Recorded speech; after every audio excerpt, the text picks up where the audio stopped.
Hello বন্ধুরা, কেমন আছো? আশা করি ভালো আছো আর সুস্থ আছো। আমরা সারা বছর কম বেশি কেক খেয়ে থাকি। আর ঘরে থাকা যদি উপকরণ দিয়ে কেক বানানো যায় তাহলে তো খুবই ভালো আর খুবই স্বাস্থ্যকর। বাচ্চা থেকে বড় সবাই আমরা কেক খেতে পছন্দ করি। স্কুল বলো বা সকাল বিকেল চায়ের সাথে বলো, টিফিন হিসাবে আমরা কেক খেতে সবাই পছন্দ করি। তাই ভাবলাম আজকে ঘরোয়া উপকরণ দিয়ে কেক বানাই। তাহলে চলো, সুজি হাফ বাটি নিয়েছি আর চিনি নিয়েছি হাফ বাটি। এবার চিনিটা তোমরা কম বেশি করে নিতে পারো। আর এখানে কাস্টার্ড পাউডার দিয়ে কেকটা বানাবো, তাই কাস্টার্ড পাউডার নিয়েছি ওই 1 বাটির মতো। এবার তিনটে উপকরণ ভালো করে একটু গুঁড়িয়ে নেব। কাস্টার্ড পাউডারটা তোমরা যদি মনে করো ওর সাথে দিয়ে গুঁড়ো করবে না, তাহলে ওইভাবেই রাখতে পারো।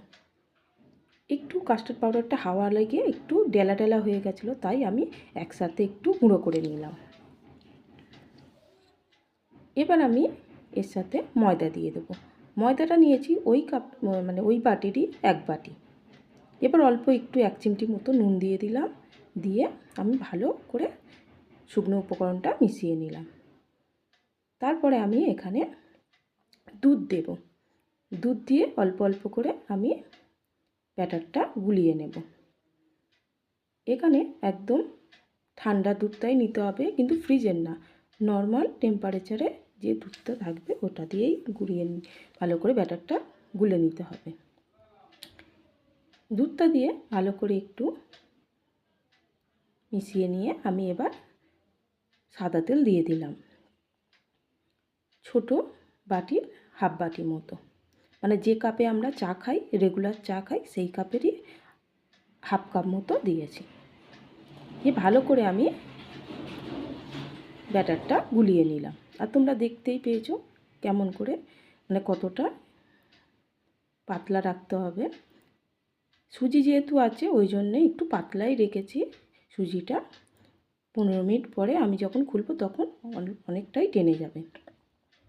এবার 2 চামচ ময়দা নিয়েছি, নিয়ে টুটি ফুটি আর মোরব্বাটা দিয়ে দিলাম, দিয়ে ভালো করে মিশিয়ে নিলাম, নিয়ে সাইডে রেখে দিলাম। আর আমি বাটিটা আগে থেকে একটু রেডি করে নিয়েছি, কিছুই না, অল্প করে একটু সাদা তেল বাটির গায়ে বুলিয়ে নিয়ে আর শুকনো ময়দা ভালো করে কোট করে নিয়েছি, আর এক্সট্রা যে ময়দাটা থাকবে সেটা ফেলে দিয়েছি। এবার আমি নুন দিয়ে আজকে কেকটা বেক করব গ্যাসে, গ্যাস ওভেনেই করে দেখাবো, খুবই সহজ। মাইক্রোওভেন না থাকলে তোমরা এইভাবেই করতে পারো। সবার বাড়িতে মাইক্রোওভেন থাকে না, ওই জন্য আমি গ্যাসেই দেখাচ্ছি তোমাদেরকে করে। এই দেখো 15 মিনিট পরে দেখো এসেছি, ব্যাটারটা কতটা ঠিক হয়ে গেছে। আর আমি এর মধ্যে জল বা এই দুধ দেবো না, এরকম ঘনত্বেই রাখবো। এবার টুটি ফুটিটা দিয়ে দিলাম, 1 চামচ দিলাম বেকিং পাউডার আর হাফ চামচ দিলাম বেকিং সোডা, আর দিলাম এখানে ভ্যানিলা এসেন্স হাফ চামচ মতো। এবার আমি অল্প অল্প করে একটু দুধ দিয়ে দিলাম 2 চামচ মতো, যাতে বেকিং পাউডারটা বেকিং সোডাটা একটু অ্যাক্টিভেট হয় আর ভালো করে ব্যাটারের গায়ে লেগে যায়। এবার হালকা হাতে সব একসাথে মিশিয়ে নেব।